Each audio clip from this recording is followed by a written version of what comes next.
The ability to rain death from above in unseasing terms is surely something that strikes fear into the hearts and minds of any opposition being targeted. Over the years, the superpowers have been in the race to outwit each other in becoming the master of air by competing to build the fastest and the most fearsome bomber in history. But so far, only one of them has been dubbed the personification of death and the fastest bomber ever conceived. Meet America's XB-70 Valkyrie, the world's fastest bomber. In today's video, we'll share with you all the details of America's XB-70 Valkyrie and what made it the world's fastest and most fearsome bomber in history. As the diplomatic and proxy standoff between the United States and the Soviet Union known as the Cold War began in the early 50s, both sides deployed ever-increasing stockpiles of nuclear warheads. These were prepared to be launched with missiles launched from standalone sites, submarines, and as bombs dropped by huge strategic bombers.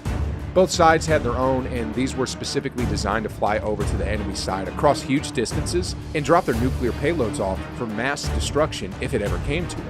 In 1955, the United States Air Force published General Operational Requirement No. 38 for a new bomber that combined the payload and intercontinental range of the B-52, which was subsonic with the Mach 2 top speed of the Convair B-58 Hustler, a comparably limited range and limited capacity supersonic bomber. The new bomber was set to go into service in 1963. Nuclear and non-nuclear designs were both considered. The nuclear-powered bomber was designated Weapon System 125A, and it was pursued alongside the jet-powered variant, Weapon System 110A. Two companies, Boeing and North American Aviation, presented preliminary concepts in mid-1956. However, preliminary studies were unsatisfactory. The two designs had takeoff weights of around 750,000 pounds and heavy fuel loads. The Air Force studied the designs and determined that they were too large and complicated for operational use in September 1956. General Curtis LeMay of the Air Force was particularly dismissive, claiming, "This is not an airplane, it's a three-ship formation." In October 1956, the USAF terminated Phase 1 development and directed the two contractors to continue design research. While the original proposals were being researched, supersonic flight was rapidly progressing. The narrow delta was replacing earlier designs like the swept wing and trapezoidal layout seen on designs like the Lockheed F-104 Starfighter, and the earlier WS-110 ideas as the preferred platform for supersonic flight. Engines that could withstand higher temperatures were also being developed, enabling supersonic speeds to be maintained. This research led to an unusual finding, something that is not well known among aviation circles or supersonic planes. When an engine was optimized for high speed, it burnt roughly twice as much gasoline as when it was running at subsonic speeds or below the speed of sound. The plane that was being drawn up, on the other hand, would be flying at up to 4 times that normal speed. As a result, its maximum speed was the most cost-effective cruise speed in terms of fuel per mile. The proposed bomber was given the designation B-70 in February 1958, with the prototypes given the X experimental prototype designation. In early 1958, the name Valkyrie was chosen from 20,000 submissions in the USAF's name the B-70 contest. In March 1958, the Air Force approved an 18-month program acceleration, pushing the maiden flight back until December 1961. However, due to a shortage of finance, the service declared in late 1958 that this acceleration would not be achievable. A Phase 2 contract was granted in December 1958, and in March 1959, the Air Force examined a mock-up of the XB-70. Following that, funding for air-to-surface missiles and external fuel tanks was requested. The first drawing of the XB-70 was provided to the public in early 1960 by North America and the United States Air Force.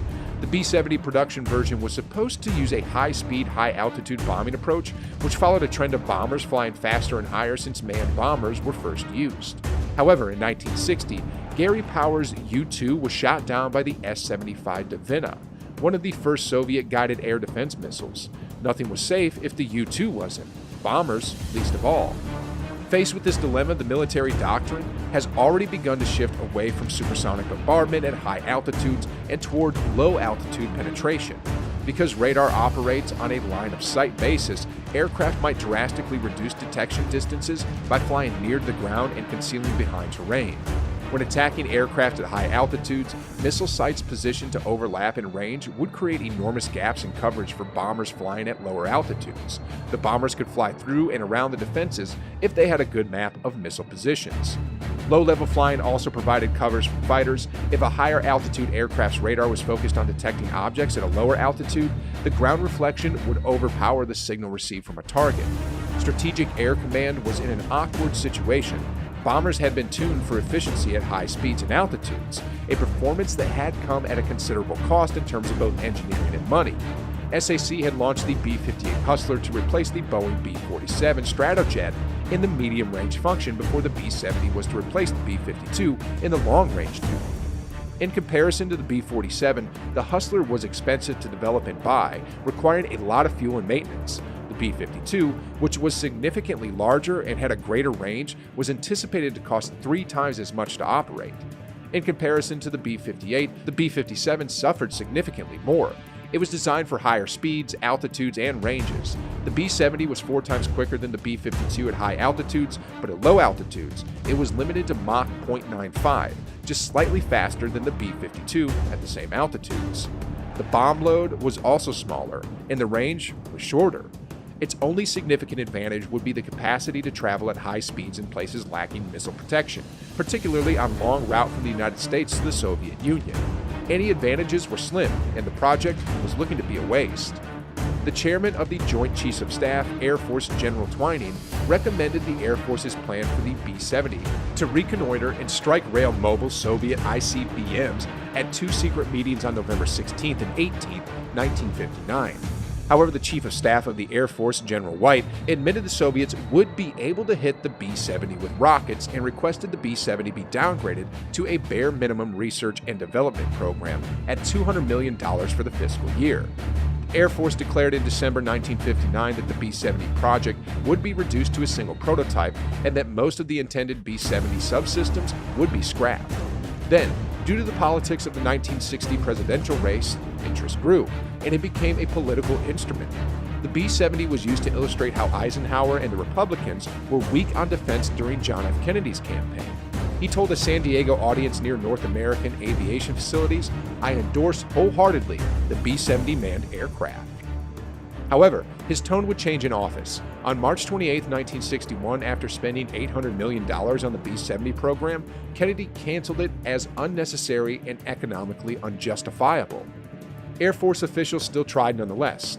Curtis LeMay, in particular, emphasized his B-70 advocacy after bombing the new Air Force Chief of Staff in July 1961, including interviews for August Reader's Digest and November Aviation Week articles, and allowing a February 25th General Electric tour where the press was given artist conceptions of and other information about the B-70.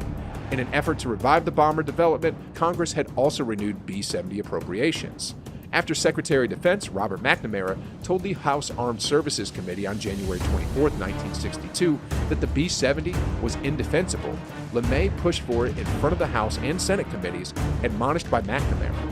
By March 7, 1962, the HASC, 21 of whose members had B-70 work in their districts, had crafted an appropriations bill that would order the executive branch to use up all the approximately $500 million in funds authorized for the project, which would be comparable to $4.5 billion today. McNamara's statement to the HASC on March 14th was unsuccessful.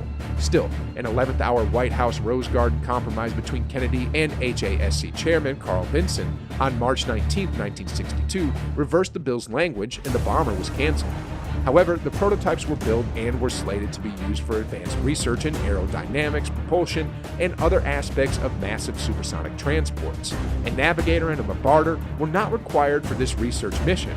The crew was reduced to only the 2 pilots, and in March 1961, the production order was cut to 3 prototypes, with the 3rd plane incorporating improvements from the preceding one. Later, the purchase was cut to 2 experimental XB-70s, known as Air Vehicle 1 and 2. The XB-70 No. 1 was completed on May 7, 1964, and delivered to Palmdale, California on May 11, 1964. Nothing like that ever existed, according to one report.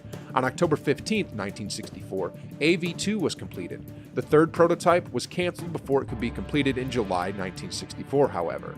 On the 3rd test flight on October 12, 1964, the Valkyrie went supersonic, and 2 days later, the XB-70 No. 1 broke the Mach 3 barrier by reaching Mach 3.02 at 70,000 feet. The honeycomb panels on the first aircraft were found to have flaws owing to inexperience with the manufacture and quality control of this novel material. Honeycomb panels failed and tore off during supersonic flight on 2 occasions, requiring the aircraft to be restricted to Mach 2.5. On the second XB-70, which flew for the first time on July 17, 1965, the flaws detected on the AV-1 were virtually fully fixed. XB-70 number 2 reached Mach 3.05 while flying at 72,000 feet on January 3, 1966.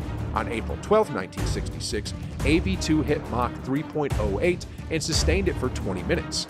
AV-2 hit Mach 3.06 on May 19, 1966, and flew at Mach 3 for 32 minutes, covering 2,400 miles in 91 minutes. The National Sonic Boom Program was a combined NASA-USAF research program from November 3, 1966 to January 31, 1967 to measure the intensity and signature of sonic booms. The testing sought to explore a range of sonic boom overpressures on the ground that was similar to, but higher than those predicted by the proposed American SST. One of the prototypes, AV-2, was chosen for the program and fitted with test sensors in 1966. On June 6, 1966, it flew the first sonic boom test, reaching Mach 3.05 at 72,000 feet. After a mid-air collision with an F-104 while flying in a multi-aircraft formation 2 days later, AV-2 crashed. On December 17, 1968, the XB-70 made its final supersonic flight. AV-1 made its final flight to Wright-Patterson Air Force Base on February 4, 1969 for museum display. The B-1 bomber program, the American Supersonic Transport Program, and the Soviet Union's Tupolev Tu-144 SST program all used data from the XB-70 test flights and aerospace materials development.